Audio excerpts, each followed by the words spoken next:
నమస్తే, నేను మీ శోభక్క. ఏంది శోభక్క, ఇప్పుడే మ్యాగీ చేసినావు కదా, మళ్ళీ ఇప్పట్లో ఏం చేస్తున్నావు అనుకున్నారా? మా పిల్లలకి మ్యాగీ తింటే కడుపు నిండలేదంట దోస్తులు, అందుకే ఇక బయటకు వెళ్ళి కొన్ని బచ్చలాకు తెంపుకొచ్చిన.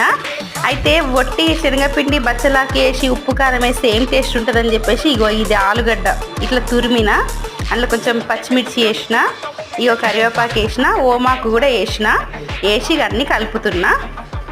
కలిపేలోపు ఇక్కడ ఆయిల్ హీట్ అవుతుంది. ఇట్లా ఆకు కదా, కొంచెం పైనకెళ్ళి వేసుకోవాలి, మనము వేసుకోవాలా. పైకి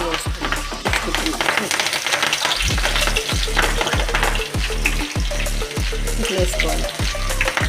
ఇందులో ఆలుగడ్డ మంచిగా, బచ్చలాకు, శనగపిండి, ఓమాకు, ఉల్లిగడ్డ, పచ్చిమిర్చి అన్నీ వేడి బచ్చలాకు బజ్జీ